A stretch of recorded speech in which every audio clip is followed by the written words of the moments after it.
Everything is measured in terms of time. The one thing you cannot replace is time. That's a quote from a book that I've been reading, The Book of Elon by Eric Jorgensen.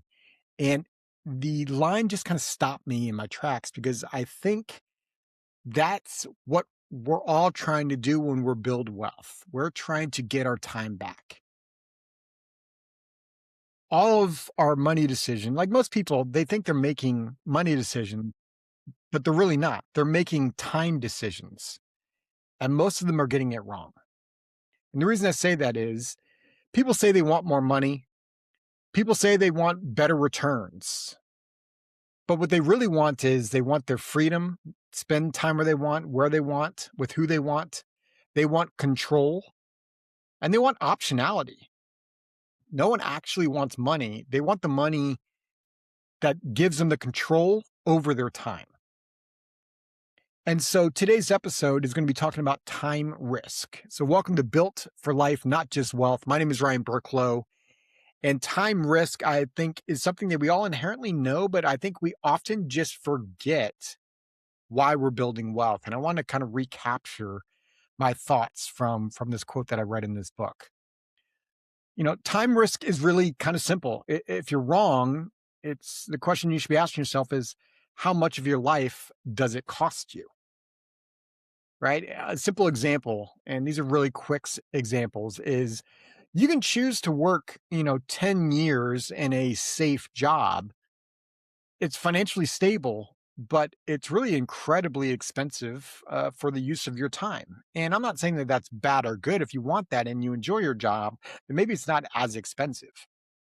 But if you're doing a job that you absolutely hate, then it's definitely expensive use of your time. And then lifestyle. This is a huge one, right? Most people, right? Our income goes up. Guess what also goes up? Expenses. And when that occurs, your lifestyle requires your income, which means you got to continue to work. You got to continue to push the income limit because your expenses are right there. That requires time. So when we look at this, like the real risk isn't just losing money.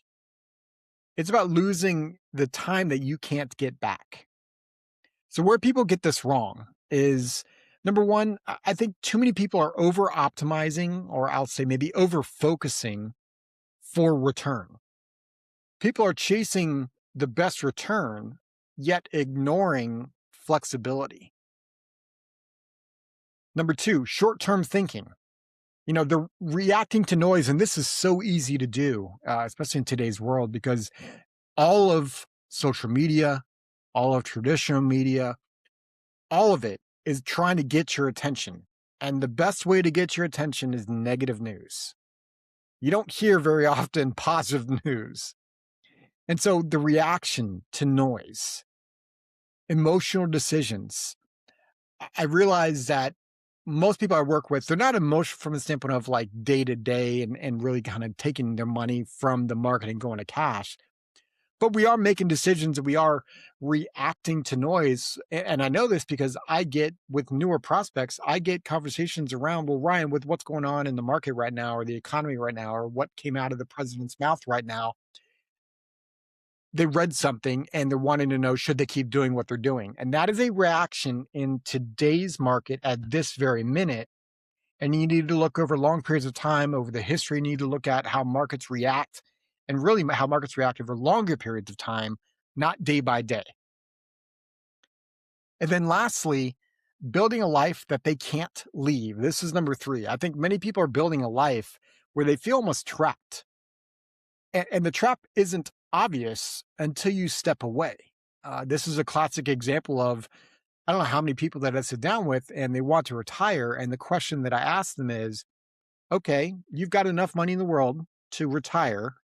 What are you doing today? And they kind of give me blank stares because they haven't actually thought about it. They just know they want to stop working. They haven't thought about what they want to do. Right? So how much better is it when you know what you want to do and you're building that life now, and it makes it a lot easier. And now you don't feel trapped. So this is exactly why Alex and I, when we talk into financial planning, it's the wheels in our financial plan is cash flow. Cash flow determines how much pressure you live under. Meaning, if you're not monitoring that, if you're not proactively planning with that, you might feel a lot of pressure right now. Protection, right? The insurance protects your timeline, not just your income. Yes, that's a big piece of it, but it protects your time. If something were to happen, is your time protected? Is the money going to work for you? Is the money going to come in the door for you to have the life that you were accustomed to, and or hopefully cover the bills or whatever's occurred? Investments. A portfolio should buy you optionality, not just returns.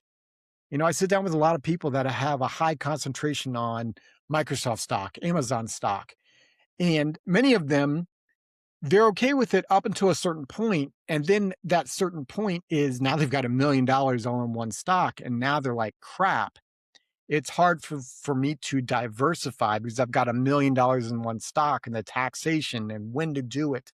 And now it becomes stressful, right? Having a plan, a proactive plan around how you want to invest in your philosophy is key. And then a decision filter. Does this expand my future or does it restrict it? Meaning the decisions that you're making, how does it play into what your goals are? Are you restricting yourself in the future? Right? Or are you expanding yourself? So here's something that I tend to get, right? Like the old question is this going to make me money, right? This is like rate of return only type conversation. Maybe the new question we should be asking ourselves is, how much of my life is this going to cost me? Because every financial decision you make is either going to be buying your future freedom or quietly locking you into a life maybe you didn't mean to choose. Money isn't the goal. Time is the asset. And your financial plan isn't giving you more control over your time.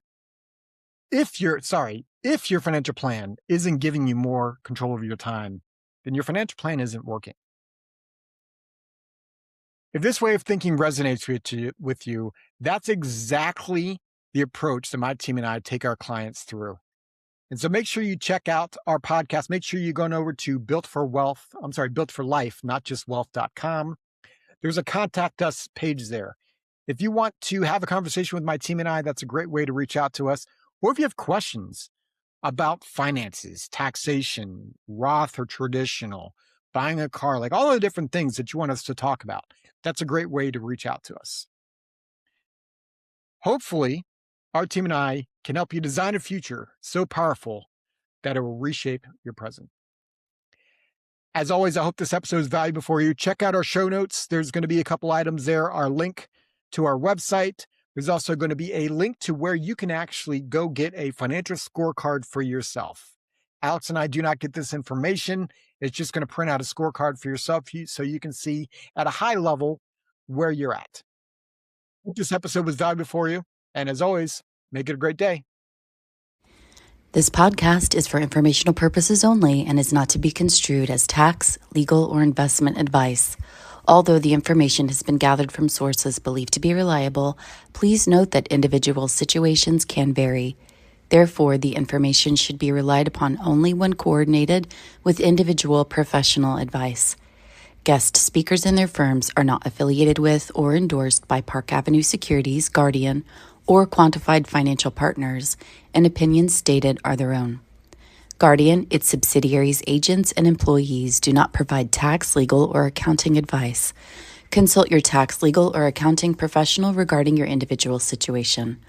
All investments and investment strategies contain risk and may lose value. This material is intended for general public use. By providing this content, Park Avenue Securities, LLC is not undertaking to provide investment advice or a recommendation for any specific individual or situation, or to otherwise act in a fiduciary capacity. Please contact a financial representative for guidance and information that is specific to your individual situation. Ryan and Alex are registered representatives and financial advisors of Park Avenue Securities, LLC. OSJ 200 Market Street, Suite 1850, Portland, Oregon 97201. Phone number 503-221-1226. Securities products and advisory services offered through Park Avenue Securities, member FINRA, SIPC. Financial representatives of the Guardian Life Insurance Company of America, Guardian, New York, New York. Park Avenue Securities is a wholly owned subsidiary of Guardian. Quantified Financial Partners is not an affiliate or subsidiary of Park Avenue Securities or Guardian. Ryan Burklo, CA Insurance License Number 0K24924. Alexander Collins, CA Insurance License Number 0H24806. 8895984.1, expiration date April 2028.